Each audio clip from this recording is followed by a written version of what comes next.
আমি আহ্বান জানাচ্ছি শহীদ আবুল হোসেনের স্ত্রীকে, তার একটি ছোট্ট শিশু সন্তান তার পড়ে আছে, অথচ আজকে 1 বছর পার হয়ে যাওয়ার পরেও যাদেরকে সেই আশুলিয়াতে পুড়িয়ে হত্যা করা হয়েছিল তার মধ্যে সেও একজন ছিল, তার এই সন্তানের বাবা, কিন্তু তাদের গেজেটটা এখন পর্যন্ত হয়নি। আমরা শুনবো তাদের মুখ থেকে। আমার স্বামী লাশ পড়ে গেছে, আমি এখন পর্যন্ত আমার স্বামীর লাশটা শনাক্ত করার পরে ডিএনএ টেস্ট হয়েছে, পোস্টমর্টম রিপোর্ট হয়েছে।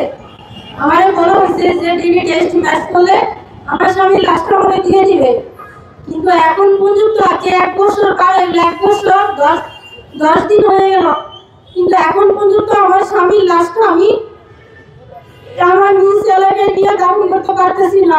এই অনুমতিটার জন্য আমি কোর্ট থেকে পড়ে আপনারা ডিসি স্যার মানে এমন কোনো জায়গা সেক্টর বাদ নাই যে আমি যাই না, কিন্তু কেউ এখন পর্যন্ত আমার এই অনুমতিটা দিতেছে না, খালি সময় নিতেছে।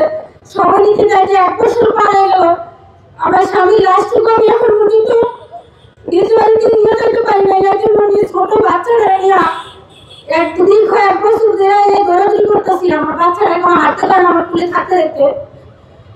আমার স্বামী এখন কিন্তু আমার স্বামী শহীদ হয়েছে দেশের জন্য, কিন্তু এখন কিন্তু শহীদ মর্যাদা দেয় আমার স্বামী পায়নি, গেছে কিন্তু আমার স্বামী সরকারের কাছে উঠে নাই।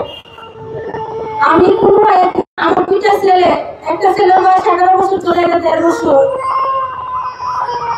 এখন পর্যন্ত আমার কোনো সরকারি ভাবে কোনো অনুদান আমার পরিবার পায় নাই। আমার স্বামী ছিল, আমার ইনকাম সোর্স, আমাদের পরিবারের আমার শ্বশুর শাশুড়ি সবাই আছে। আমি দীর্ঘ 1 বছর ধরে অনেক কষ্ট করে জীবনযাপন করতেছি, আর মানুষের ঘরে ঘরে ঘুরতেছি যে আমার স্বামীর লাশটা যেন আমাদের দিয়ে দেওয়া হয়, আর আমার স্বামীর নামে যেন সরকারি তালিকে অন্তর্ভুক্ত করা হয়, যে অসীয়তার জন্য সবাই দিচ্ছে জানে ও আমার সন্তানটা যেন পরিচয় দিতে পারে যে আমি একজন শহীদের সন্তান।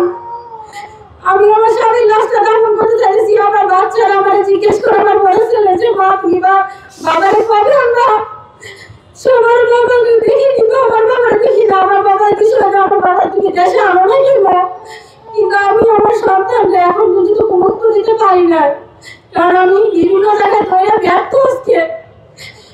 আমার 2টা সন্তানকে আমি এর জন্য সবার কাছে বিনীত অনুরোধ করবো যেন আমার স্বামীর লাশটা আমার দিয়ে দেওয়া হয়, আমি নিজ বাড়িতে মাটি দিতে পারি, আমার সন্তানটা যেন বলতে পারি যে আমার তোমার বাবার লাশের জায়গায় তোমার বাবার কবরটা জিয়ারত করতে পারে, আর আমার স্বামীর নাম রাখিয়ে জন্য হয়।